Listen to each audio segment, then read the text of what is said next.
Epicentro 1, CMI.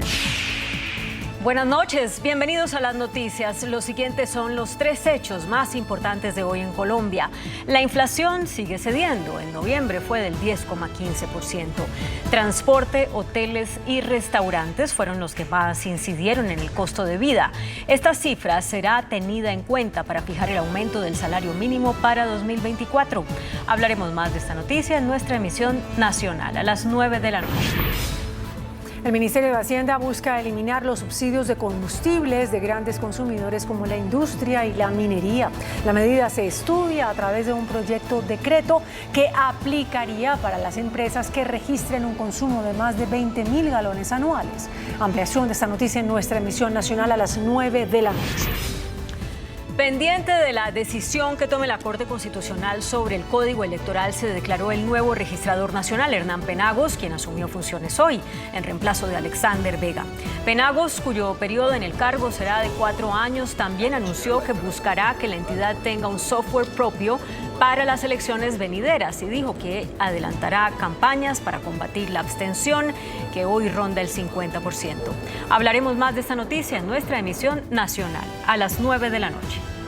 Las siguientes son las noticias más importantes del mundo hoy. Alerta por nueva variante de COVID que se está propagando con gran rapidez. ONU alerta por colapso humanitario en Gaza. Se presenta la mayor rendición de militantes de Hamás ante las fuerzas de Israel. Estados Unidos muestra su apoyo a Guyana ante la intención de anexión del Esequibo por parte de Venezuela. Alarmantes cifras muestran récord de sobredosis en Estados Unidos. Cada 5 minutos muere una persona por exceso de drogas. El este de Estados Unidos se enfrentará a fuertes tormentas, nieve, viento y lluvia este fin de semana. Científicos reportaron una nueva subvariante del COVID, a la que identifican como JN.1. Advirtieron que esta variante es de rápida propagación y que podría ser dominante en el mundo. Estados Unidos y Europa ya han reportado los primeros contagios con ella. En las últimas semanas en Estados Unidos, Europa se ha reportado el aumento de casos de gripe, que según reportes médicos es la subvariante del COVID-19 llamada JN.1, que se convirtió en la de más rápido crecimiento en todo el mundo. A finales de noviembre, esta variante había alcanzado el 50% en Dinamarca, donde la secuencia del SARS-CoV aún es extensa, y probablemente en otros países ya está por encima del 20%. Las hospitalizaciones han empezado a aumentar por los contagios, superando los 20.000 ingresos a urgencias entre niños y adultos en Estados Unidos. Por otro lado, el Instituto Nacional de Colombia emitió una alerta sobre la propagación de la nueva variante y pide a la población no bajar la guardia. Por lo tanto, se recomienda mantener y reforzar las estrategias de prevención para afrontar este último pico epidemiológico del año. Los sectores vulnerables de la población, como mujeres embarazadas, niños menores de 5 años, adultos mayores de 60 años y personas con enfermedades crónicas como la diabetes, hipertensión, cáncer o problemas renales, enfrentan un riesgo elevado ante el actual repunte de casos de influenza y COVID-19. Frente al conflicto entre Israel y Palestina, la Organización de las Naciones Unidas insistió hoy en hacer un alto el fuego, mientras que la Organización Mundial de la Salud pidió respetar el derecho internacional humanitario. Todo lo anterior con la esperanza de detener la situación catastrófica en la Franja de Gaza. La Organización de las Naciones Unidas apoya la invocación del artículo 99 para urgir un alto al fuego en Gaza, ya que se ha intensificado la ofensiva entre Israel y Hamás, la cual cada día empeora la crisis humanitaria y a su vez la cifra de fallecidos y heridos aumenta. Hasta el momento, 17.177 personas han muerto desde el inicio de la guerra, de las cuales 350 son de las últimas horas. There is great concern that if people went out of Gaza, would they be able to return? So I think it's a very specific situation around the Palestinian issue that needs to be treated with due regard for the circumstances, and I do believe that still the best option in this catastrophic context is a humanitarian ceasefire and the resumption of aid inside Gaza. La oficina de la Organización Mundial de la Salud en el territorio palestino ocupado ha informado de 236 ataques que han tenido como resultado la obstrucción a la provisión de atención sanitaria, el 60%, que equivalen a 142 ataques, el uso de la fuerza contra el sistema sanitario, 53% con 126 ataques de detención de personal sanitario o ambulancias y el 14% de 33 ataques en búsqueda por parte de militares activos. La defensa de Israel capturó en el norte de Gaza a decenas de integrantes de Hamas, lo que se cree que fue la mayor capitulación masiva desde el inicio de la guerra en esa región palestina.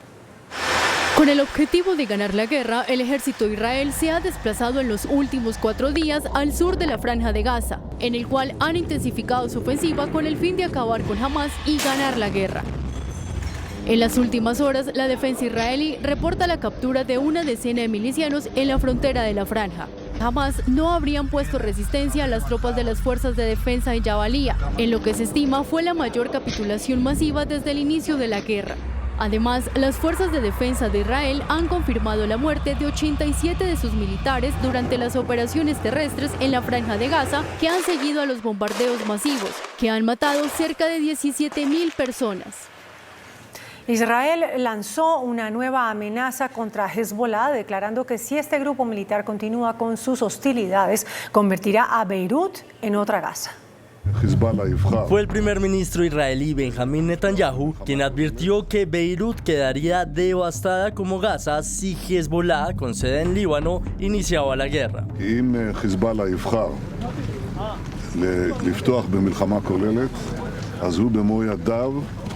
יהפוך את ביירות ואת דרום לבנון, לא רחוק מכאן, לעזה ולח'אן יונס.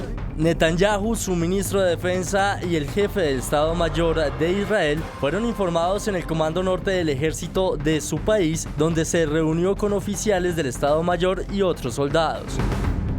Anteriormente, un ataque con misiles guiados desde el Líbano mató a un granjero de 60 años al norte de Israel. Estados Unidos comunicó su apoyo absoluto a Guyana ante la disputa territorial con Venezuela. La Casa Blanca reiteró el apoyo inquebrantable de Estados Unidos a la soberanía de Guyana en medio de crecientes tensiones fronterizas con Venezuela. Estados Unidos dijo que llevaría a cabo operaciones de vuelo dentro de Guyana que se basarían en un compromiso rutinario, mientras que Gran Bretaña y Brasil expresaron su preocupación por las crecientes tensiones fronterizas entre Guyana y Venezuela. We obviously support the peaceful resolution of the border dispute between Venezuela and Guyana. And we absolutely stand by our unwavering support for Guyana's sovereignty. The 1899 arbitral award that determined the land boundary between those two countries should be respected unless or until the parties themselves reach a new agreement or a competent legal body decides otherwise, and that hadn't happened. So we're going to urge Venezuela and Guyana to continue to seek a peaceful resolution of this dispute, including by the International Court of Justice. Por su parte, la Asamblea Nacional de Venezuela, controlada por el chavismo, prevé aprobar dentro de una semana la ley de anexión del territorio en disputa con Guyana, en cumplimiento del referéndum unilateral celebrado el pasado fin de semana relacionado con este conflicto. En Estados Unidos, cada 5 minutos muere una persona por sobredosis de alguna droga sintética. Por muchos años, las autoridades policiales y gubernamentales han luchado contra el tráfico de estupefacientes, que cada día el consumo aumenta y a su vez los fallecidos sobredosis son más. En Estados Unidos, el opioide que protagoniza una desatendida crisis por sobredosis es el fentanilo. Según reporte de los Centros para el Control y Prevención de Enfermedades, cada 5 minutos fallece una persona por sobredosis. Es decir, que cerca de 300 personas mueren al día y más de 110.000 al año. Y lo peor, según varias organizaciones, es que más de miles de jóvenes están muriendo sin saber siquiera que estaban consumiendo esta sustancia. A pesar de la gravedad, en un año preelectoral, el problema se ha politizado. El expresidente de Estados Unidos, Donald Trump, volvió este jueves al juzgado de Nueva York, donde se desarrolla desde hace 2 meses la causa civil por fraude contra su empresa familiar. Durante esta jornada, el exmandatario acudió simplemente como observador, aunque está previsto que tome la palabra el lunes para responder a preguntas de su defensa.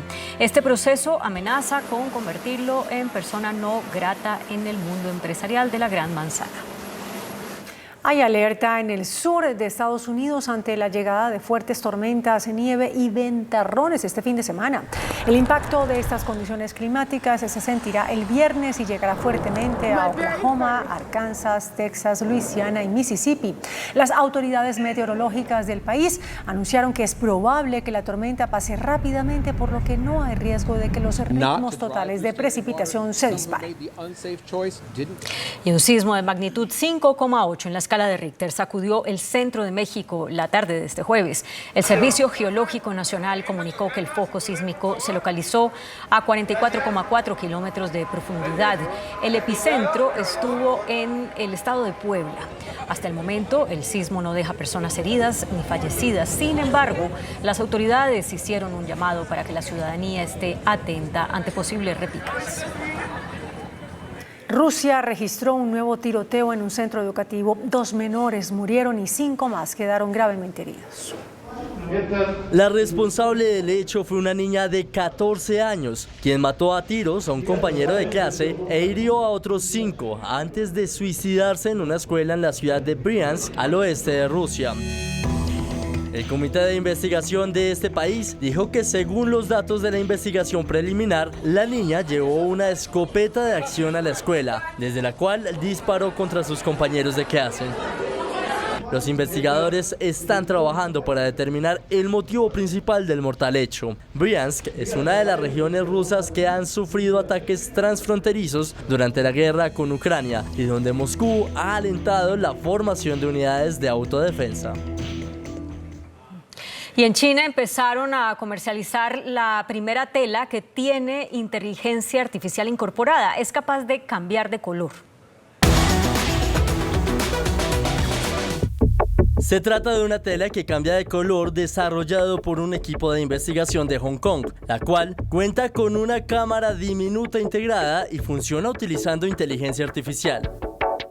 El textil inteligente, que contiene una cámara integrada, utiliza algoritmos de inteligencia artificial para generar iluminaciones de colores variados, se puede controlar mediante gestos con las manos y el cuerpo, dispositivos móviles o control remoto.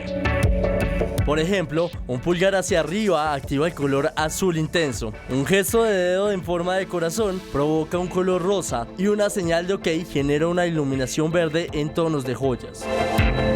La última característica de la tela incluso permite a los usuarios extraer colores de las fotos de su teléfono y proyectarlos sobre esta misma tela. Hola, ¿qué tal? Muy buenas noches. Bienvenidos a Entrevistas Canal 1. Se cumplen 75 años de la Declaración Universal de los Derechos Humanos, un documento histórico en la historia de los derechos humanos, redactada por representantes procedentes de distintos contextos legales y culturales y de todas las regiones del mundo. Expuso por primera vez derechos humanos fundamentales que deben ser protegidos universalmente. El poder de la Declaración Universal es el poder de las ideas para cambiar el mundo. Esta declaración busca garantizar que todas las personas puedan lograr la libertad, la igualdad y la dignidad. Esta declaración fue adoptada por la Asamblea General de las Naciones Unidas en París el 10 de diciembre de 1948 durante su sesión plenaria número 183. Este es el documento más traducido en el mundo entero. Igualmente, el próximo domingo 10 de diciembre se celebra el Día Internacional de los Derechos Humanos. Esta noche en Entrevistas Canal 1, el espacio donde está Pregunta Yavit, nos acompaña Juliette de Rivero, la representante del Alto Comisionado para los Derechos Humanos de la ONU. Juliette, muy buenas noches. Muy buenas noches, muchas gracias por recibirme acá en el Canal 1. Bueno, Juliette, ¿qué podemos decir de esta Declaración Universal de los Derechos Humanos? ¿Qué le ha aportado a la humanidad en estos 75 años?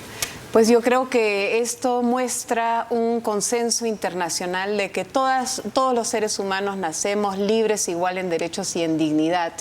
Y hoy día estamos celebrando todas esas luchas de derechos humanos, incluso las anteriores a la Declaración Universal. Esta declaración reconoce esas luchas, reconoce que la esclavitud no debe existir más en el mundo, que las personas son iguales, que las mujeres tienen iguales derechos que los hombres. Y pues refleja, digamos, toda la diversidad de las aspiraciones que tenemos como seres humanos para el respeto de nuestros derechos y de nuestra dignidad. Bueno, hablemos de Colombia. ¿Cuál es el balance en este momento justamente que hacen desde la ONU de la situación en materia de derechos humanos en 16 meses de un gobierno progresista, de un gobierno de izquierda? Pues tenemos un gobierno como contraparte que está tratando de poner a los derechos humanos en el centro de sus políticas y reconocemos eso y valoramos eso. La nueva política de seguridad de Colombia es una política que integra un enfoque de derechos humanos que reconoce que el objetivo principal es proteger la vida, que es proteger el medio ambiente y proteger también a quienes defienden los derechos humanos. Tenemos una política nueva de drogas que también tiene un enfoque de derechos humanos donde se trata no de penalizar al cultivador y a las personas más vulnerables, sino a la industria que se beneficia de estas actividades y del lado criminal, digamos, de este comercio y de esta actividad.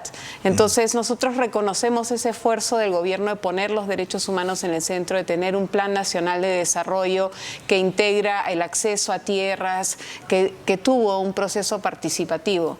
Ahora, hay que... El balance. Claro, el balance.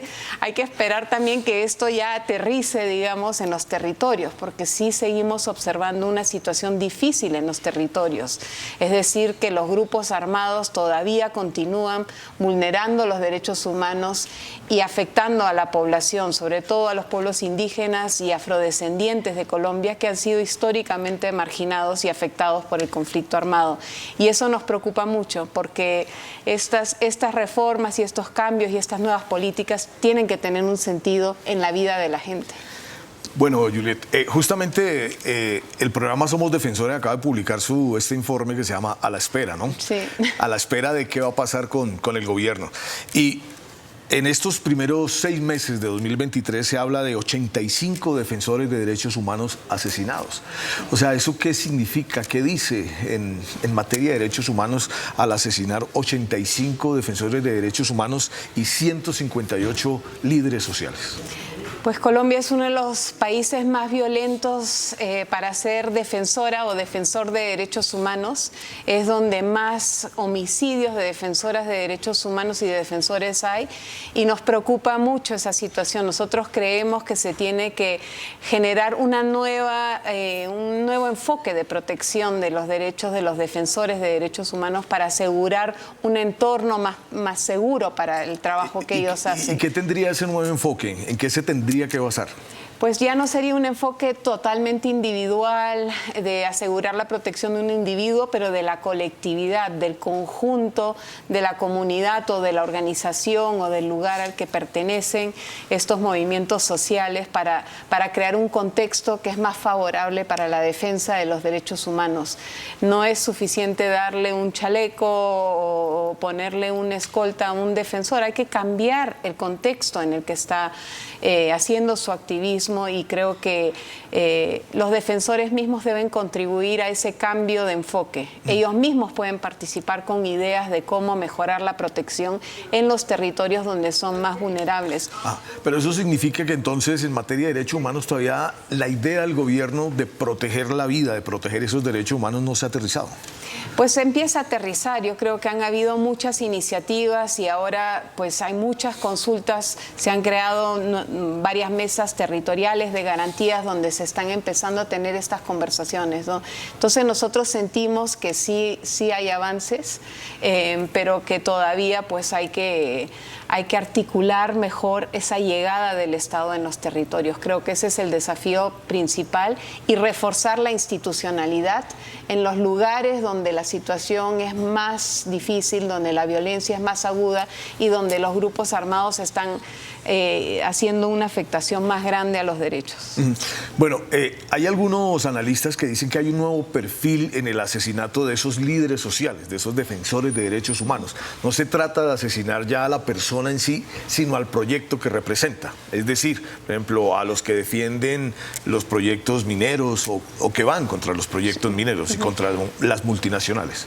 Pues lo que hemos visto nosotros en los últimos meses con preocupación es un alto nivel de violencia en el Cauca, particularmente contra el pueblo Nasa, contra sus líderes, contra los líderes jóvenes del pueblo Nasa, es decir, el futuro, y contra los líderes espirituales, y vemos esto realmente como un ataque hacia el pueblo Nasa en sí, para debilitarlo y debilitar su capacidad de resistencia contra estos grupos y el control social que tratan de ejercer estos grupos.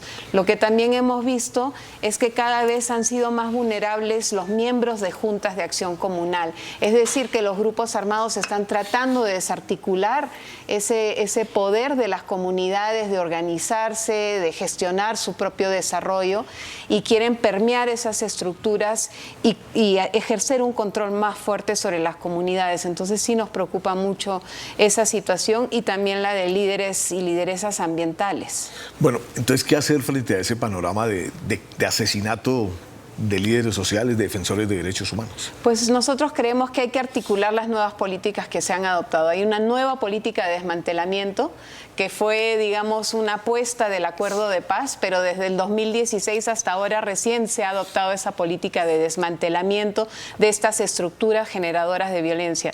Esa política se tiene que implementar junto con la nueva política de seguridad y con el plan de desarrollo para cambiar ese contexto territorial en el que se están matando a tantas lideresas y tantos líderes. Bueno, acabamos de cumplir 7 años de la firma del acuerdo de paz entre el gobierno y las FARC, entre el Estado colombiano y las FARC. ¿Ha servido ese proceso de paz para bajar la violencia en Colombia, o no se ha visto que ese proceso de paz, por ejemplo, en los territorios haya incidido realmente? Pues nosotros creemos en el acuerdo de paz, y que este acuerdo de paz ha sido transformador para Colombia. Lo hemos visto en los procesos de justicia transicional, en el proceso que llevó a cabo la Comisión de la Verdad, exponiendo lo que pasó durante el conflicto armado. Yo creo que estos procesos son procesos largos, pero que permiten a una nación de empezar a reconciliarse, de empezar a mirar su pasado de una manera distinta y a rechazar esas formas de violencia que han existido históricamente en este país y que han afectado tanto a comunidades que se encuentran en las periferias del país y que han sido históricamente excluidas. Nosotros valoramos el acuerdo de paz y creemos que es el instrumento número 1 para transformar la realidad colombiana y mejorar la protección de derechos humanos. Y en torno a la apuesta que ha hecho el gobierno del presidente Gustavo Petro de la paz total, ¿cómo la ven ustedes? ¿Creen que es posible hacer esa paz total, o creen que está enredado el gobierno con el tema de la paz total? Pues nosotros creemos que es importante dialogar con todos estos grupos para exigirles el respeto de las normas del derecho internacional humanitario y para exigirles el respeto de las comunidades. Yo creo que el mismo presidente ha dicho que estas discusiones o los ceses incluso tienen un sentido si afectan positivamente la vida de la población civil, que no se trata simplemente de ceses de fuego entre actores armados, pero que estas negociaciones tienen que estar dirigidas hacia la protección de la vida y mejorar las condiciones en las cuales se encuentran las comunidades. Pero es decir, desde la ONU, desde los defensores de derechos humanos, ¿se respalda esa posibilidad de buscar la paz total? Pues la misión de Naciones Unidas está acompañando las negociaciones. Naciones Unidas cree en este proceso y cree que son procesos largos pero portadores de esperanza, y para nosotros desde ONU Derechos Humanos creemos que estas son oportunidades para plantear temas centrales. Por ejemplo, el reclutamiento infantil. No pueden continuar los grupos reclutando a niños, a niñas y adolescentes en las comunidades, destruyendo el tejido social de esas comunidades y generando terror realmente con la partida de los niños a estos escenarios de conflicto y de guerra. Ya vamos a hablar del reclutamiento, pero me gustaría, ya que usted mencionó el tema de la Comisión de la Verdad, las cifras que ha dado la Comisión de la Verdad sobre la violencia en Colombia, más de 8 millones de víctimas, más de 100.000 desaparecidos, 6.402 ejecuciones extrajudiciales. ¿Cómo ve la comunidad internacional a Colombia en materia de derechos humanos frente a estas cifras que deja el conflicto? Pues la comunidad internacional siempre se ha preocupado por la situación de derechos humanos en Colombia y yo creo que por eso también apostó tanto en el proceso de paz. Yo creo que gracias a la comunidad internacional también se respaldó, digamos, la implementación del acuerdo de paz. Se ha invertido mucho en eso políticamente, también con ayuda al desarrollo para implementar aspectos del acuerdo de paz. Yo creo que todos hemos tenido un compromiso muy grande con los derechos humanos en Colombia, por esa preocupación de lo que la población colombiana ha sufrido, ¿no? A mí me sorprendió cuando llegué a Colombia darme cuenta que cada colombiana y cada colombiano tiene a alguien cercano que ha sufrido directamente los efectos de la guerra. Bueno, entonces ya vamos a hablar del tema del reclutamiento que está un poco disparado en el país. Regresamos a Entrevistas Canal 1, nuestra invitada Juliet de Rivero, la representante del Alto Comisionado de los Derechos Humanos de la ONU. Vamos a hablar del tema del reclutamiento. 164 niños reclutados en el Cauca, solamente en el Cauca este año. 91 de ellos en el norte del Cauca. ¿Qué está pasando? ¿Por qué está disparado el reclutamiento de menores? Sí, esta cifra habla de una situación muy grave en el Cauca, pero también es una preocupación en otras zonas del país, en departamentos como el Chocó, como en Nariño, mismo en los departamentos de frontera, norte de Santander, Arauca.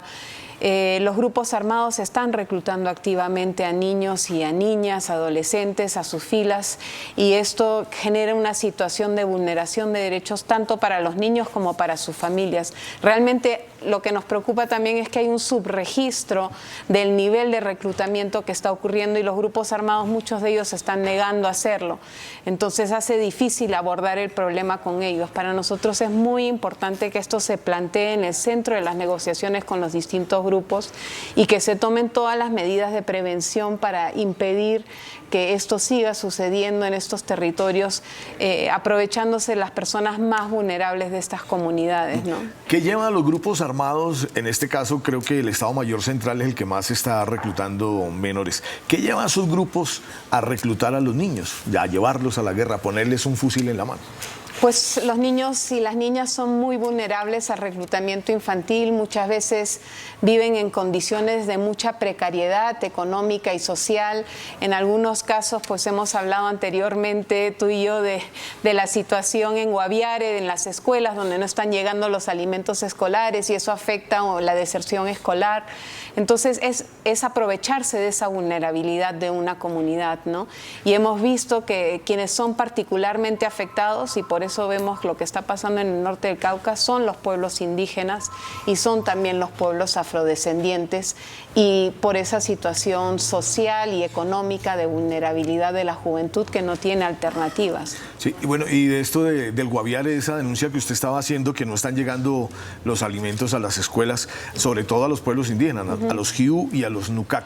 ¿Qué ha pasado? ¿Sí hubo algún cambio o todavía siguen, pues, digamos, con problemas de desnutrición los niños?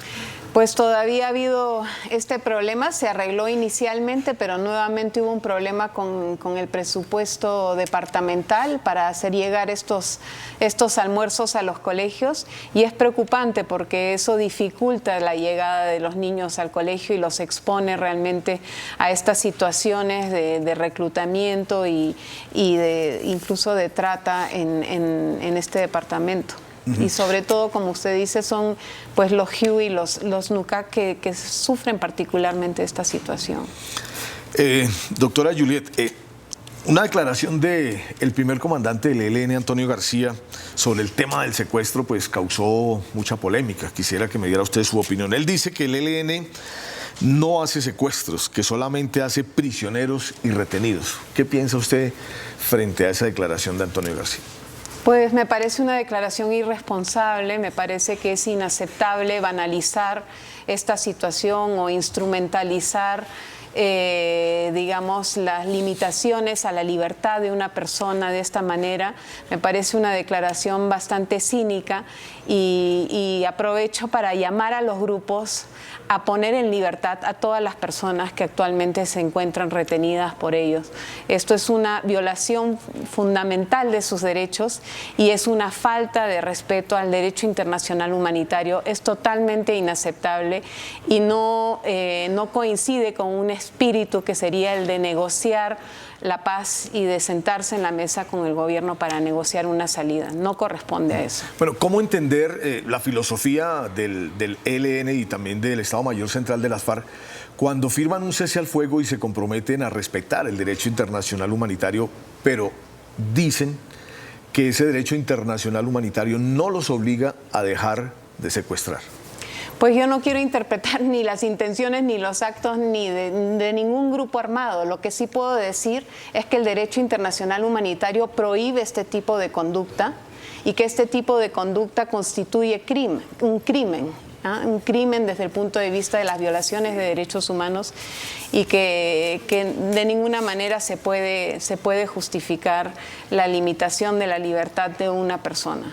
Y en ese sentido, digamos, ahora que está retomándose la hoy en Popayán la mesa de diálogo con el Estado Mayor Central y en México está el 5º ciclo con el ELN, ¿cuál debería ser entonces el llamado del gobierno? Porque el gobierno está insistiendo en que ese debe ser el primer punto en este momento en la mesa de negociación. Pues me parece un buen primer punto para la negociación. También me parece importante que se hable del reclutamiento infantil. También me parece importante que se hable de la protección de defensoras y de defensores de derechos humanos y de respetar los derechos de las comunidades y de la población civil, porque los grupos ejercen control social en estos territorios con mucha violencia, con actos de amenazas e intimidación, y eso no tiene cabida en el derecho internacional humanitario. Bueno, en materia de desafíos para Colombia en derechos humanos, ¿cuáles son los principales desafíos que tiene nuestro país? El desafío más grande es llegar a estos territorios. Son territorios históricamente abandonados, históricamente, digamos, sin desarrollo, históricamente marginados. El desafío es llegar ahí con la institucionalidad, es cambiar el contexto para no permitir que la guerra continúe y que la gente quede expuesta a grupos armados sin protección de parte del Estado. Ese es el principal desafío para Colombia, y ejercer el control territorial para poder proteger y garantizar los derechos humanos. El Estado es el garante de los derechos. Entonces el Estado tiene que estar presente para garantizar tanto el derecho a la vida como el derecho a la educación o a la salud de una población. Y estas poblaciones han sufrido ya demasiado tiempo y necesitan que se llegue hasta el territorio. Pero ¿cómo hacer para que el gobierno pueda efectivamente, o el Estado, hacer presencia en esos territorios? Porque hay territorios en este momento, por ejemplo, el Cañón del Micay, que se han convertido como en zonas casi de despeje, donde los grupos armados son los que imponen absolutamente todo el control social. Es importante que el gobierno empiece a retomar algunas zonas y que se fortalezca la institucionalidad local, porque la institucionalidad local muchas veces es muy débil frente al actuar de estos grupos. Entonces, reforzar la institucionalidad local es una forma de hacerlo, y la otra es reforzar también a las organizaciones de base, a las defensoras y a los defensores de derechos humanos, que son quienes hacen frente a estos grupos defendiendo los derechos de la población. Bueno, no podemos dejar de hablar de un tema pues que en este momento sacude al mundo, celebrando 75 años de esta Declaración Universal de los Derechos Humanos, el genocidio en Gaza. Las últimas cifras de hoy: 21.731 palestinos muertos, 8.697 niños, 4.410 mujeres, 1.840.000 desplazados y 101 funcionarios de la ONU asesinados. ¿Qué decir frente a esto que está pasando en Gaza?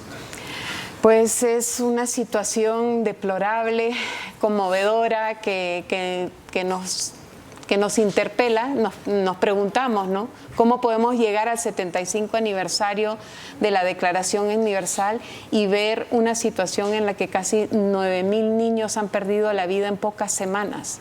La falta de respeto hacia la población civil, tanto de Hamás como del Estado de Israel, es alarmante y nos interpela como humanidad a buscar nuevos canales, a insistir en la protección de los derechos y buscar caminos para proteger los derechos, porque mis colegas en Gaza y en Palestina están haciendo lo que pueden para acompañar a la población civil, pero las circunstancias son insoportables, o sea, es un contexto muy difícil para trabajar. Sin embargo, tenemos que seguir luchando porque no podemos abandonar ni a los civiles israelíes que han sido víctimas, ni a los palestinos que históricamente han sufrido la vulneración de sus derechos a través de décadas de ocupación del Estado de Israel. Hace pocos días escuchábamos al secretario general de Naciones Unidas invocando el artículo 99 pues, para tratar de atender la situación en Gaza. ¿Qué significa invocar ese artículo 99? ¿Cómo se podría ver representado en poder lograr un cese al fuego en Gaza? Pues se trata de movilizar a toda la comunidad internacional para que se tomen decisiones firmes. Lamentablemente el Consejo de Seguridad no ha llegado a un consenso ni siquiera sobre ceses de fuego.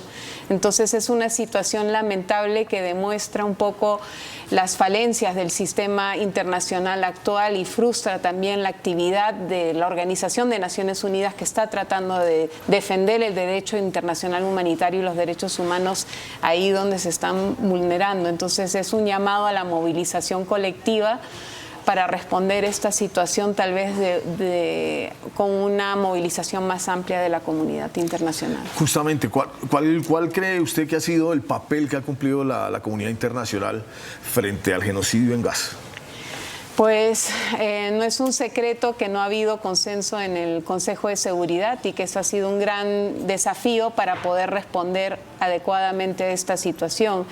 El secretario general rara vez lo he visto tan movilizado por una situación, porque realmente ver que tantos civiles puedan morir en tan poco tiempo y que se asesine a niños tan fácilmente es una situación desesperanzadora y que requiere toda nuestra movilización. Es lamentable que los estados no se puedan poner de acuerdo sobre algo tan importante que es la protección de la vida de los civiles en este conflicto. Bueno, esa situación de Gaza, esa movilización del secretario general hace que definitivamente se haga indispensable un replanteamiento de lo que son las Naciones Unidas.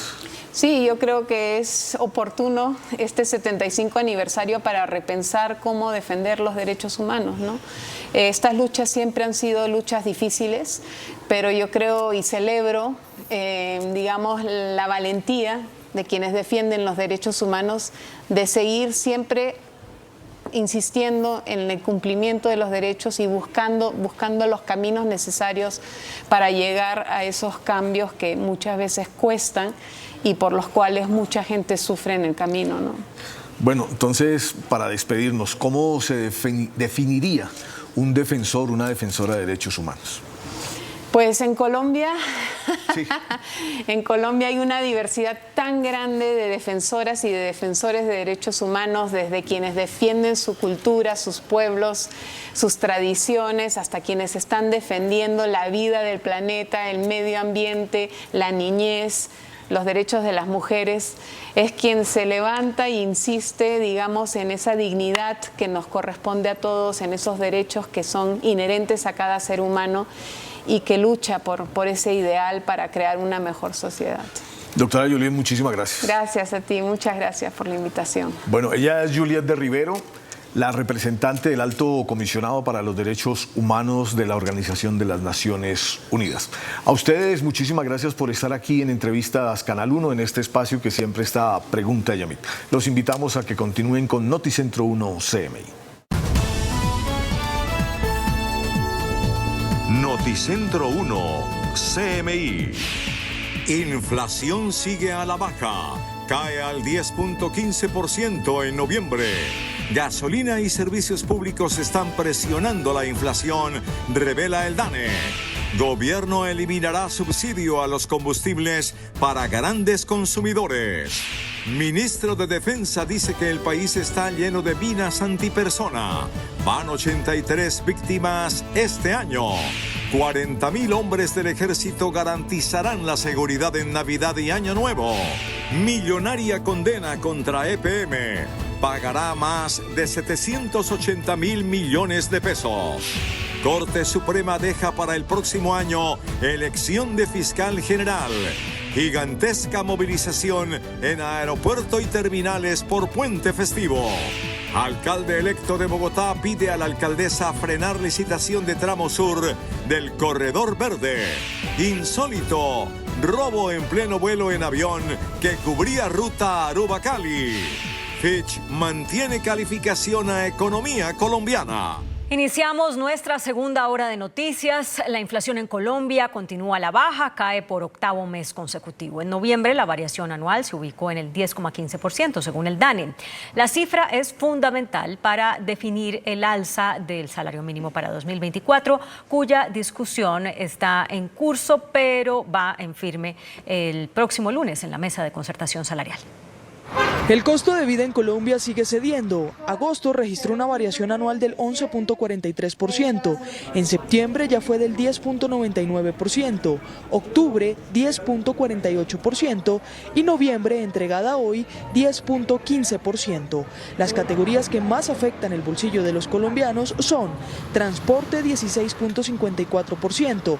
Restaurantes y hoteles, 14,35%. Bebidas alcohólicas y tabaco, 12,78%, educación 11,41%. En el tema de transporte tenemos los combustibles. Recordemos entonces que esta nueva legislación ha hecho que vayan creciendo sobre todo la gasolina, los combustibles para vehículos, que sigue siendo una de esas fuerzas jalonadoras durante este año. Estas cifras se llevarán a la mesa de concertación para el aumento del salario mínimo de 2024. Nosotros llevamos todas estas cifras, allí pues en estos escenarios en los que tenemos unas inflaciones mucho más altas, pues estamos en comportamientos atípicos. El año pasado, por ejemplo, tuvieron muy en cuenta lo que sucedió a través de las clases de ingresos, lo que sucedía con la inflación para las clases vulnerables y las pobres, pues fue lo más relevante para la toma de la decisión de la cifra de inflación. Los alimentos llevan 2 meses a la baja. En noviembre la cifra fue de menos 0,45%. Las ciudades con mayor inflación son Santa Marta 11,56%, Barranquilla 11,43% y Montería 11,39%. Y los gremios de la producción agraria calificaron como alentadora la caída en la inflación. Ven como favorable la tendencia a la baja que registran los precios de los alimentos para el cierre del año. Para el presidente de la Sociedad de Agricultores, Jorge Bedoya, el informe del DANE confirma que los precios de los alimentos tienden a disminuir. En la variación anual para los consumidores tienen variaciones negativas y eso refleja también estabilidad en muchos de los productos. Sin embargo, en el sector agrícola hay todavía interrogantes de cara a la inflación de alimentos esperada para el 2024. Pensando en el año entrante, pues hay que esperar qué es lo que llega a ocurrir con el fenómeno del Niño. Pero sin duda alguna es una noticia alentadora desde el punto de vista de los consumidores. El descenso del precio de los alimentos es una buena noticia. Creo que hay que seguir trabajando en la productividad, en la disminución de costos de producción de los agricultores. Y una de las mejores maneras de disminuir costos es elegir una buena semilla. Analistas económicos creen que la inflación va a tener una reducción aún mayor el año entrante. Creo que estamos en un momento crucial porque, como decíamos ahora, estamos en una desaceleración de la economía, estamos en una inflación esperada que es del año entrante, que es de 5,4%, y adicionalmente tenemos ya algunas disminuciones o un deterioro en el mercado laboral. El gremio agrícola manifestó que con las cifras entregadas esta noche por el DANE se despeja el panorama para continuar con la negociación del salario mínimo la semana entrante, teniendo en cuenta que el índice de precios al consumidor ronda el 10%. Juan Armando Rojas, Noticentro 1 CMI. El Ministerio de Hacienda eliminará los subsidios a los combustibles para grandes consumidores como la industria y la minería. Un proyecto de decreto que se publicó para consultas plantea esta nueva medida que entraría a regir en enero próximo. A través de un proyecto de decreto, el Ministerio de Hacienda busca eliminar un subsidio del Fondo de Combustibles para las empresas que consuman más de 20.000 galones de gasolina o diésel. De esta manera, los grandes consumidores tendrán una gran carga en sus costos de operación. Sectores como la industria manufacturera y la minería se verán afectados. Impacta no solo a la mediana minería, sino a todo lo que significa la cadena de suministro, los carbones que se abastecen a nivel nacional y por supuesto a toda la industria de coquización. Para Fenalcarbón, la medida podría afectar hasta en un 15% que hoy es la participación en lo referente al uso de los combustibles. Es una afectación fundamentalmente a la mediana minería porque afecta su estructura de costos al pasar de representar un 15% el costo del combustible a cerca de un 30%. Desde ACOPI se hace un llamado para que se revise la medida. Porque la economía bajando y nosotros tratando de sacar adelante nuestras empresas es muy complicado. El proyecto de decreto está en comentarios para su expedición en próximos días. Los transportadores de carga aseguran que la eliminación de los subsidios al diésel para las grandes empresas terminará por afectar a la industria y a la gran mayoría de consumidores en el país. Los transportadores del país aseguran que subir el precio de la CPM a grandes industrias terminaría afectando a los consumidores. ¿No han podido con los transportadores y ahora se van con los industriales? No es tan fácil subirle la CPM a los transportadores porque nosotros vivimos de eso. Ahora van a subirle a los industriales porque no pueden decir nada.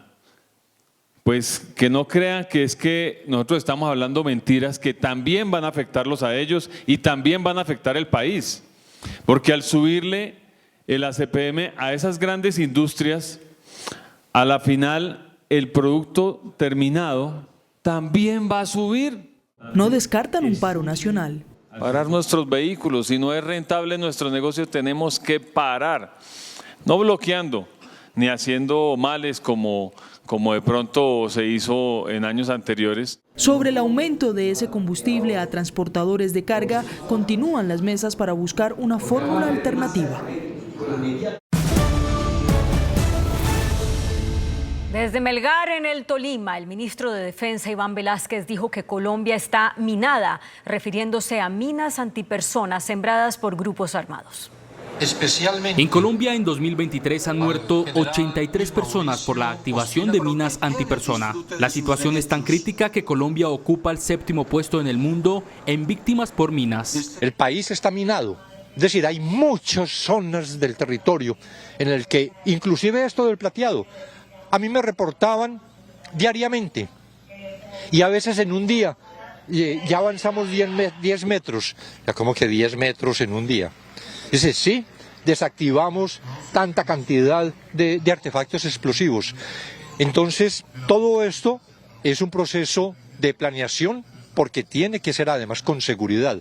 Ante un país minado, como lo afirma el ministro de Defensa Iván Velásquez, hay solo una solución. Y hay que desminar, y vamos a desminar con la voluntad o sin la voluntad del Estado Mayor Central.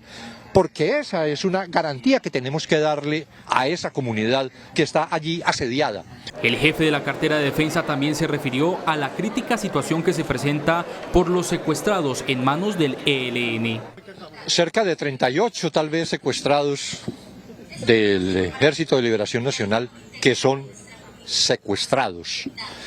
Anunció reuniones con mandatarios locales a partir del 1 de enero. Son pocas las cámaras de vigilancia, pero de esas cámaras el 51% está en malas condiciones, no funciona.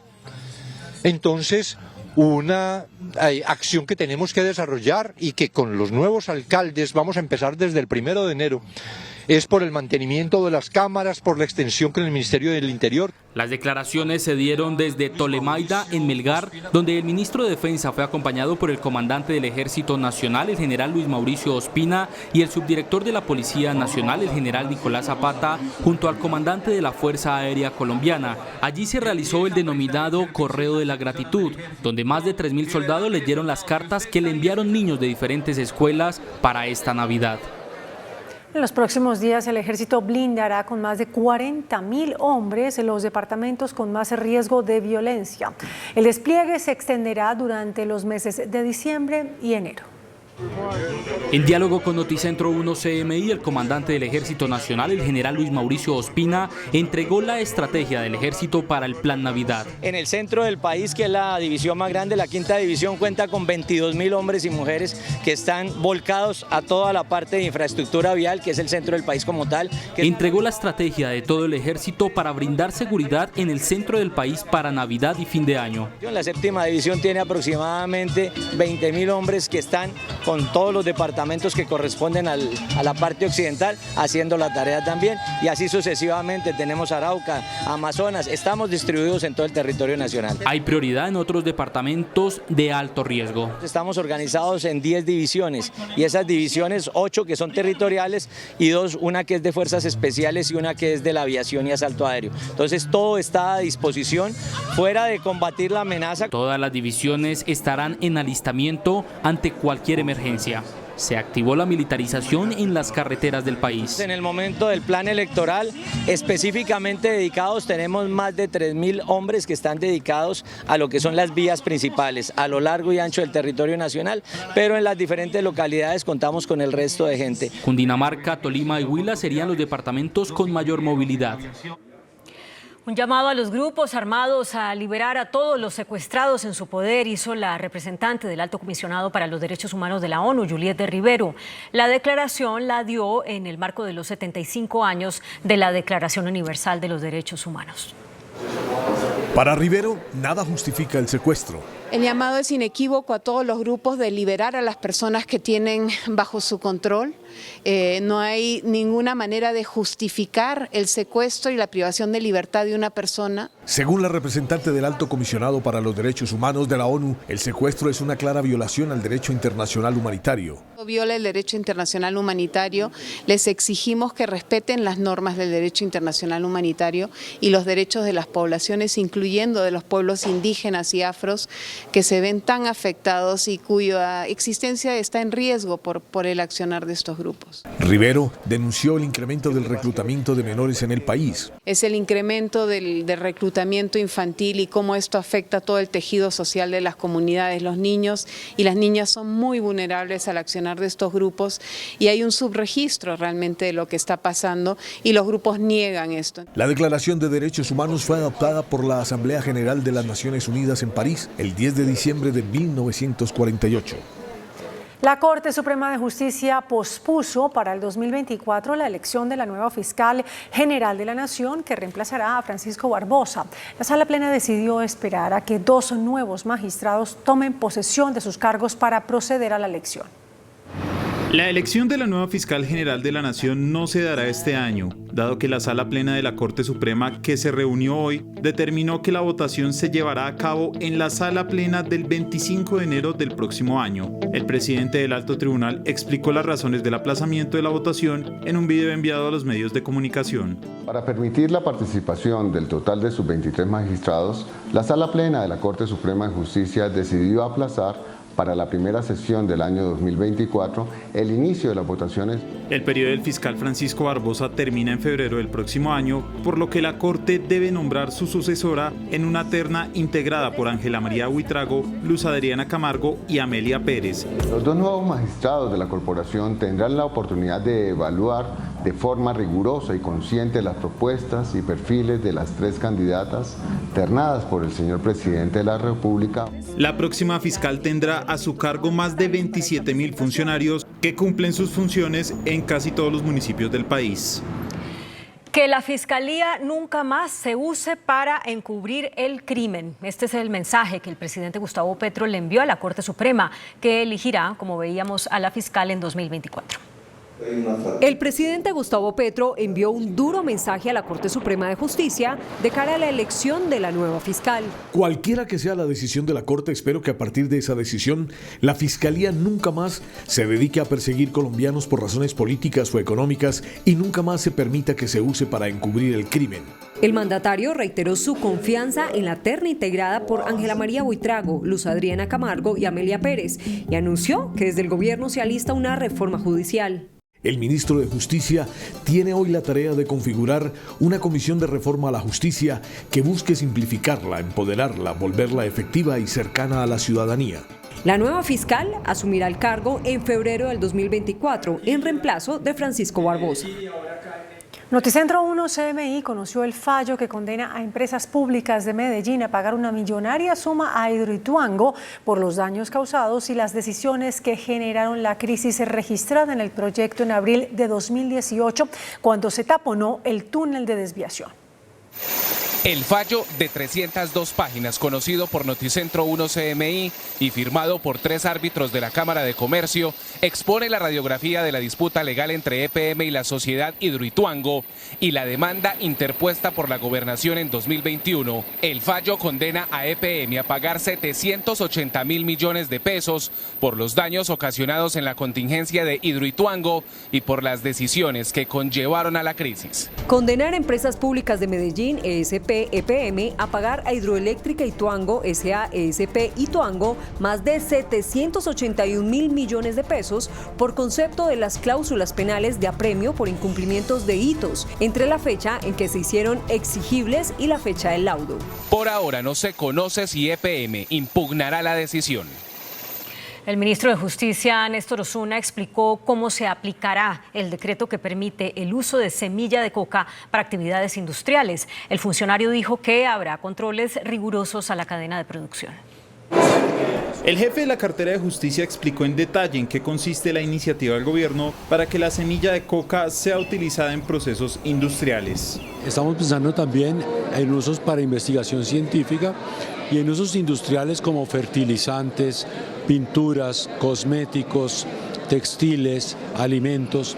Osuna dijo que los controles serán estrictos en toda la cadena de producción. Este decreto va a tener una vigilancia, digamos, la autorización va a ser muy restrictiva. Se requiere que se lo solicite una entidad pública en asocio con una comunidad campesina, agricultora. Se requiere que le informen al Estado cuántas semillas, cuántas plantas, en qué terreno, qué personas, con qué finalidad, qué es lo que piensan producir. Quien concederá las licencias es el Consejo Nacional de Estupefacientes. El ministro dice que no se puede criminalizar el uso de la hoja de coca cuando es empleada adecuadamente. Pendientes sobre la decisión que tome la Corte Constitucional en relación con el Código Electoral, se declaró el nuevo registrador nacional del Estado Civil, Hernán Penagos, quien asumió funciones hoy. Hernán Penagos es un expresidente de la Cámara de Representantes y del Consejo Nacional Electoral, abogado manizaleño de 55 años de edad. Asumió hoy como nuevo registrador nacional del Estado Civil y está pendiente de que la Corte Constitucional defina la suerte del Código Electoral, ley estatutaria que está a su estudio. De manera que adecuemos a la registraduría en función de estas nuevas realidades, las relacionadas con las formas de voto. El Consejo Electoral tendrá que hacer lo propio respecto de la revocatoria de candidatos, y un tema especial en el que tenemos que prepararnos tiene que ver con el censo electoral, porque en el futuro lo que pretendemos es que el censo electoral sea un censo que esté permanentemente actualizado.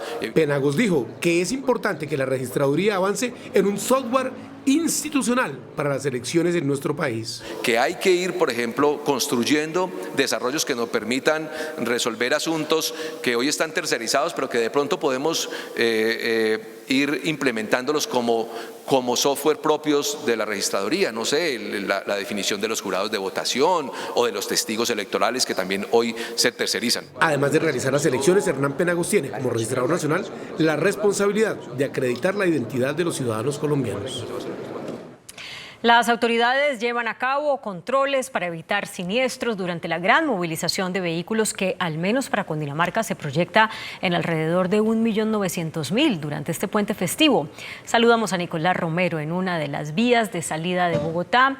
Nicolás, buenas noches. ¿Cómo transcurre el plan éxodo? Hola, ¿qué tal? Muy buenas noches. La saludo en directo desde la avenida Calle 13 a la altura de la avenida Boyacá, intersección de dos corredores importantísimos para el flujo vehicular de la capital de la República. Así se comporta a esta hora de la noche la avenida Calle 13, una velocidad promedio según las plataformas digitales de 9 kilómetros por hora, destino para miles de viajeros que tratan de salir a destinos como Villeta, Anapoima, La Mesa o Apulo, quizá de los más transitados en este importantísimo corredor vial. Y ahora la avenida Boyacá, uno de los más importantes corredores tanto de salida como de entrada que tiene la ciudad de Bogotá, que según las plataformas digitales muestra una velocidad promedio de 12 kilómetros por hora para todas esas personas que tratan de llegar a destinos como Villavicencio, Ibagué o Melgar, quizá de los más transitados en esta temporada de diciembre. Más detalles de lo que será este plan Éxodo en la capital de la República y en el departamento de Cundinamarca en el siguiente informe.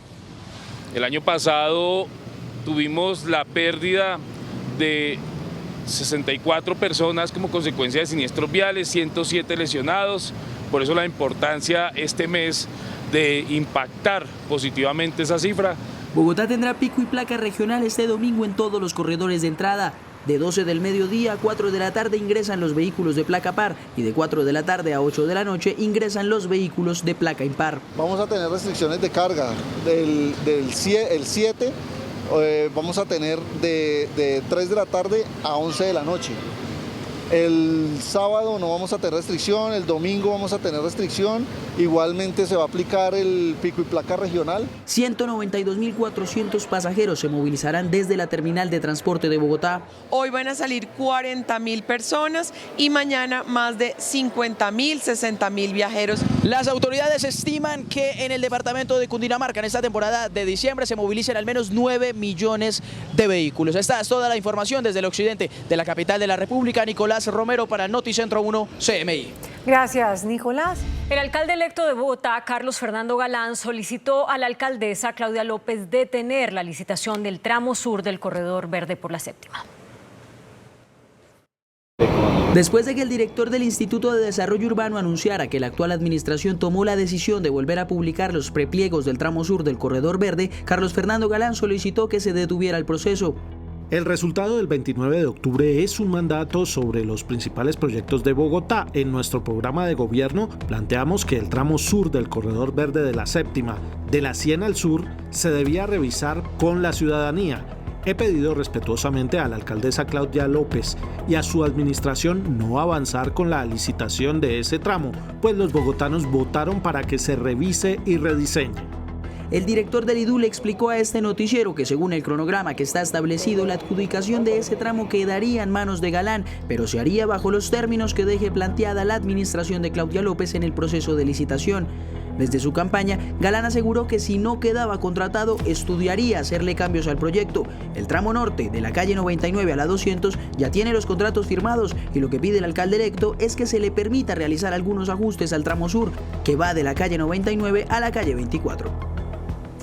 Cayó en el sur de Bogotá Wanda del Valle, buscada en varios países desde Sudamérica, señalada de liderar una fracción de la banda criminal venezolana conocida como el Tren de Aragua.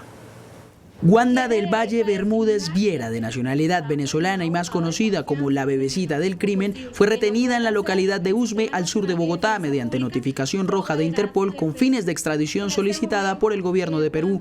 Esta mujer es señalada de recaudar el dinero proveniente de extorsiones a comerciantes, la venta y distribución de armas de fuego, coordinación de servicios de sicariato y trata de personas mediante explotación sexual de mujeres colombianas y venezolanas. Era conocida por publicar videos en la red social TikTok bajo el usuario Bebecita del TikTok. Por esta mujer, las autoridades peruanas ofrecían una recompensa de hasta 150.000 soles.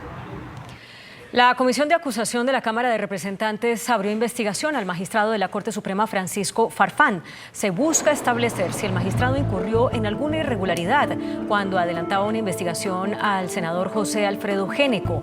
Farfán es señalado de presunta obstrucción a la justicia porque habría informado al senador Géneco de seguimientos y vigilancia que estaban haciéndole las autoridades.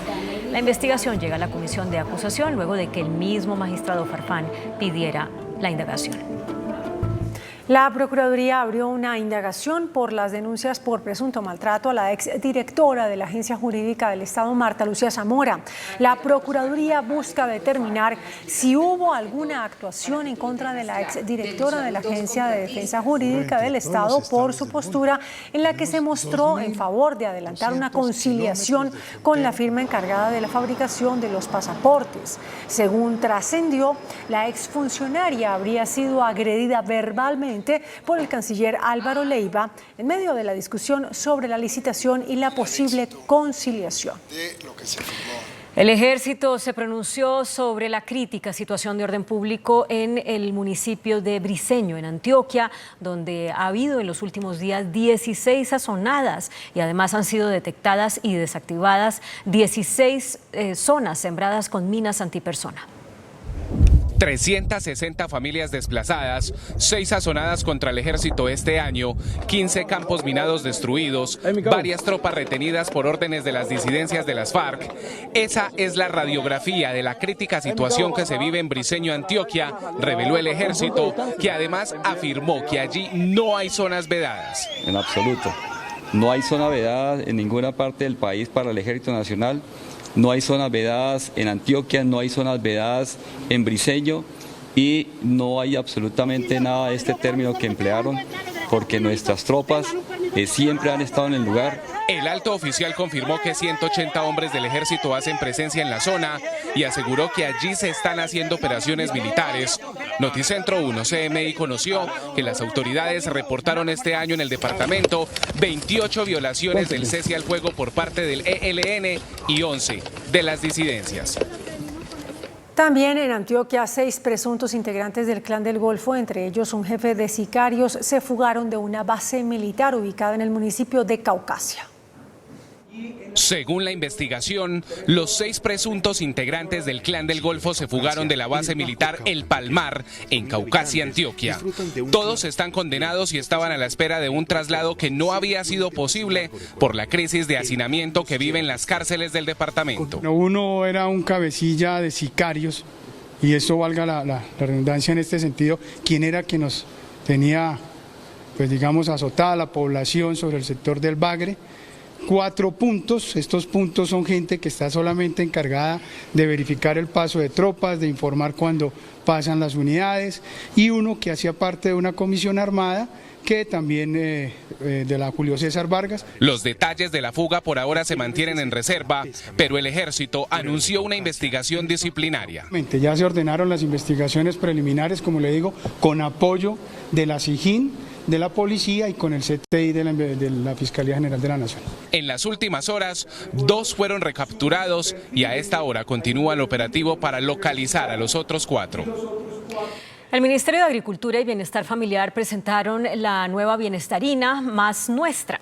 El producto utilizado para alimentar a cerca de 2 millones de menores de edad en todo el país incluye nuevos ingredientes. En la planta de bienestarina del ICBP en el municipio de Sabana Grande, en el oriente del Atlántico, fue presentada la bienestarina Más Nuestra. La yuca y la sacha inchi reemplazarán al aceite de linaza y el trigo, componentes que se importan en la actualidad. Uno de esos productos es la yuca, con los productores de yuca, el otro es la sacha inchi, y eso permite que podamos tener un impacto también dentro de la dinamización de la agricultura del país. Sacha inchi es una planta oleaginosa que se cultiva en Putumayo. El Sacha inchi proviene de 700 familias del Putumayo que además pasaron por un proceso de sustitución de cultivos de uso ilícito.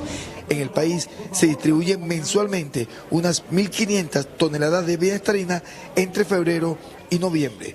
Por ahora, de las materias primas de la bienestarina se seguirán importando la soya y la fécula de maíz, componentes que también aspiran a ser sustituidos. Un insólito hecho se registró en un vuelo que cubría la ruta Aruba-Cali. Un auxiliar de vuelo fue víctima de robo. Una persona fue detenida por los hechos. En las últimas horas, cerca de 200 pasajeros despegaron desde Aruba con destino al aeropuerto Alfonso Bonilla Aragón de la ciudad de Cali, desconociendo que al ingresar al territorio colombiano, el piloto de la aeronave les informaría que su aterrizaje se retrasaría 30 minutos más por cuenta de un robo perpetrado al interior del avión. Nos informaron de que debíamos de esperar un momento a que se hiciera pues una serie de protocolo porque se habían hurtado un dinero. Este dinero corresponde a la compra pues de snacks que la aerolínea Wingo vende, y aproximadamente se robó esta persona de aproximadamente 50 años, $50 y 120.000 pesos en efectivo. Finalmente, después de casi 3 horas de vuelo, la aeronave aterrizó en suelo vallecaucano, donde ya las autoridades se encontraban a la espera del presunto autor del hurto para ejercer la captura. Es abordado por funcionarios de antinarcóticos para hacerle el respectivo registro y, por supuesto, tratar de recuperar ese dinero que se había hurtado. Tras la presión de los demás pasajeros que, indignados por la situación, querían ejercer justicia por mano propia, el autor material de este hecho hace entrega a las autoridades de la suma de dinero que había hurtado minutos antes. Las autoridades de Medellín están en alerta por el incremento en el número de personas quemadas. En los primeros 7 días de diciembre se han reportado 19 casos, 9 de ellos de menores de edad. Imágenes como esta de un hombre que llevó a su boca un volador y luego le prendió fuego están en la mira de las autoridades antioqueñas. La indebida manipulación en los primeros 7 días de diciembre deja 19 quemados, 9 de ellos son menores. Es grave, pasamos de 5 reportados en el 2022 a 9 reportados ahorita en el 2023. Vamos mal calificados. Medellín reporta 9 casos, Bello 4, El Carmen de Viboral 2 y los municipios de Remedios, Itagüí, Marinilla y El Bagre de a un caso. Vamos a estar con nuestros equipos y con el Sistema Nacional de Bienestar Familiar haciendo campañas durante todo el mes. Estamos haciendo un seguimiento permanente del uso de la pólvora, de las consecuencias que esto trae para nuestros niños y niñas, y a partir de ahí estamos brindando información, llegando a la población a través de campañas. Jorge Montoya, director regional encargado del ICBF, le hizo un llamado a las familias paisas para que eviten manipular pólvora durante hoy y mañana en la celebración de velitas. En la capital de los colombianos, los comerciantes se preparan para una nueva jornada de Bogotá Despierta que se llevará a cabo mañana. Desde FENALCO y la Secretaría Distrital de Desarrollo Económico esperan que las ventas en esta nueva jornada de Bogotá Despierta aumenten al menos en un 30%. Vamos a estar el fin de semana, sobre todo el viernes y sábado, en extensión de horario. Por ejemplo, en el barrio San Felipe vamos a tener San Felipe en tu salsa, vamos a tener oferta gastronómica con horarios ampliados, el comercio se suma a esta jornada como lo hace tradicionalmente FENALCO. El distrito realizará varias jornadas con horario extendido para el mes de diciembre. Aprovechando ahorita desde hoy que empezamos ya la celebración de velitas y que se mete la temporada de diciembre, vamos a tener 2 jornadas más de Bogotá Despierta, invitar a todos los comerciantes. También vamos a estar haciendo ferias, de hecho en Bogotá vamos a estar en la Feria EVA, vamos a estar en el aeropuerto, en Expo Artesanías, en Corferias, así que invitar a todos los bogotanos a que disfruten la noche. Comerciantes esperan que los horarios extendidos se mantengan en la próxima administración distrital de manera permanente. Servicio Noticentro 1 CMI. No se deje engañar. Esto debe tener en cuenta para comprar el SOAT. Adquiera su producto SOAT a través de los canales oficiales de las compañías de seguros. No a través de intermediarios, no a través de publicidades sospechosas.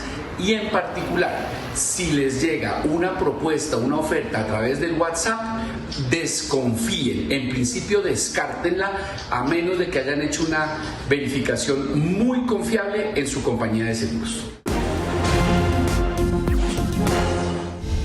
Detectan una nueva subvariante del COVID de rápida propagación. El ejército de Israel captura a integrantes de Hamas y en Estados Unidos se avecina una tormenta tropical. Noticias del mundo en Noticentro 1 CMI.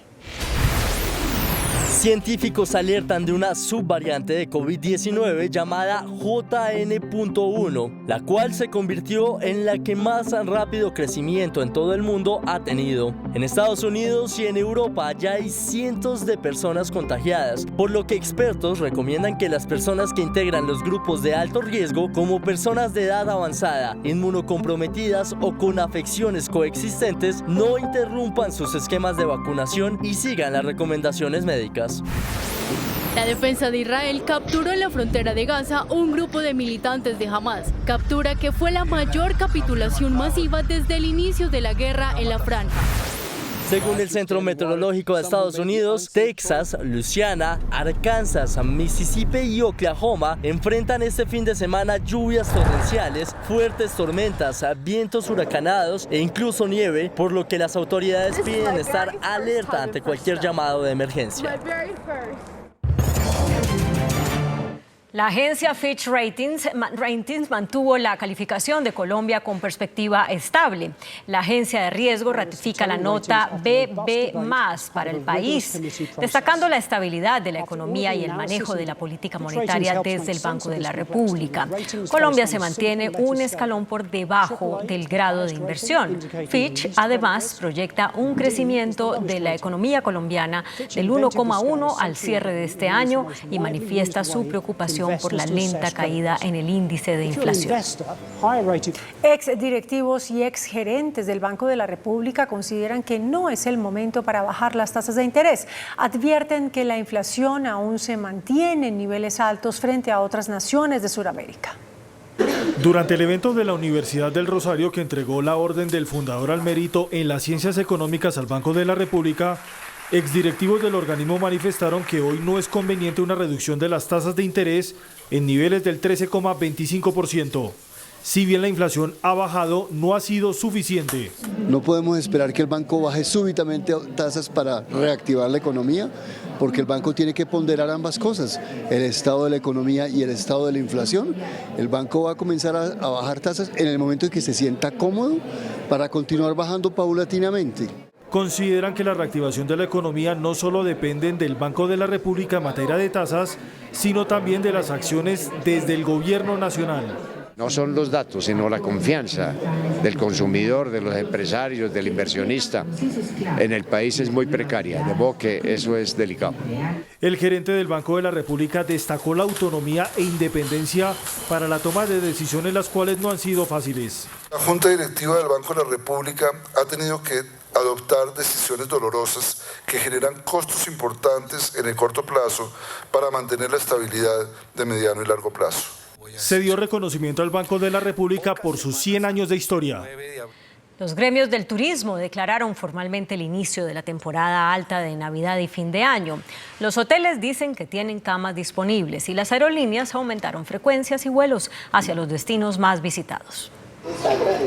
El presidente de la Asociación Hotelera de Colombia, Cotelco, José Duarte, afirmó que los establecimientos turísticos están preparados para la mayor demanda de servicios durante esta temporada de Navidad y fin de año. Estamos listos por supuesto en el país para recibir a todos los turistas nacionales e internacionales en este fin de año. ¿Cuáles son los destinos que en este momento están siendo más visitados, más demandados? Bueno, según las proyecciones que hemos hecho nosotros desde el Sistema de Información Hotelero, tenemos primero San Andrés y Providencia, Cartagena, Antioquia, digamos con unos promedios que en la proyección nos plantean algo así de ocupación entre un 71% hasta un 78%. La vocera del gremio de las aerolíneas también dijo que estas compañías se han ajustado a la mayor demanda de tiquetes. La temporada de fin de año ya comenzó. Este puente efectivamente es como ese primer paso de la temporada alta de diciembre. Es una temporada en la que los colombianos quieren viajar, quieren reunirse con sus familias y este sector entiende la importancia de permitir que eso ocurra y de facilitar que eso ocurra. En este mes de diciembre se dispone de más vuelos y frecuencias. En términos de rutas internacionales hemos crecido cerca de un 20% y en rutas nacionales hemos crecido cerca de un 5,5%. Ante el alto volumen de pasajeros, las aerolíneas recomiendan llegar con mayor anticipación a los vuelos. Y más de 11 millones de pasajeros se movilizarán por los diferentes aeropuertos del país entre diciembre y enero. Esto según las autoridades aeronáuticas, que ya tienen listo un plan especial para atender la gran afluencia de público en las terminales aéreas. Desde este puente festivo, millones de personas se movilizarán a través del transporte aéreo. Se espera que más de 11 millones de viajeros se reporten entre diciembre y enero. Más o menos 8 millones de esos pasajeros van a ser nacionales y unos 3 millones internacionales. Estamos preparados desde la Aeronáutica Civil, pues con todas las autoridades, Ministerio de Transporte, Superintendencia de Transporte, para atender la demanda de pasajeros. También le hacemos unas recomendaciones especiales a todos los pasajeros para que se comuniquen con sus aerolíneas, para que verifiquen los canales oficiales. Durante este año, la Superintendencia de Transporte ha recibido más de 20.000 quejas de usuarios de este tipo de transporte. El 40% son por cancelaciones de vuelos. Y allí en esa causa, cuando uno mira las otras causas, digamos, de quejas, que pueden ser por el retardo, porque no hubo un reembolso, porque se le perdió la maleta, etcétera, ya todas son de unos niveles del 10, del 8, del 1%. Las autoridades activaron un mecanismo de atención en tiempo real para la temporada de vacaciones. La DIAN anunció una subasta pública virtual de joyas y metales preciosos administrados por esa entidad. Se realizará entre el 11 y el 12 de diciembre a través del martillo del Banco Popular. Se subastará un total de 406 tipos de piezas agrupadas en 87 lotes que corresponden a objetos decomisados o abandonados en favor de la nación. El índice de capitalización de la bolsa, que mide el comportamiento de las 25 principales acciones, cerró al alza. El índice selectivo MSCI Colcap de la Bolsa de Valores de Colombia subió 0,98% a 1.145 puntos. La acción de Bancolombia fue la que más subió, con una valorización de 4,78% a 31.980 pesos. La acción del Grupo de Energía de Bogotá fue la que más bajó, con una pérdida de 3,23% a 1.795 pesos. La acción más negociada de la jornada fue la de Preferencial Bancolombia, al movilizar más de 8.000 millones de pesos, con una variación estable a 27.900 pesos. El dólar cerró al alza. Indicadores económicos en Noticentro 1 CMI. La tasa representativa del mercado, que regirá hasta el próximo lunes, será de 3.998 pesos con 51 centavos. Los profesionales del cambio compran la divisa en promedio entre 1.950 pesos y la venden en 4.000 pesos. Un euro cuesta 4.320 pesos con 60 centavos. La libra de café en Nueva York se cotizó a $1.77 centavos. El azúcar se transó en 23,3 centavos de dólar la libra. El barril de petróleo WTI se cotizó en $69.58 centavos. La referencia Brent para Colombia se cotizó en $74.35 centavos. Una acción de Ecopetrol cuesta 2.465 pesos. Hasta aquí Noticentro 1 CMI.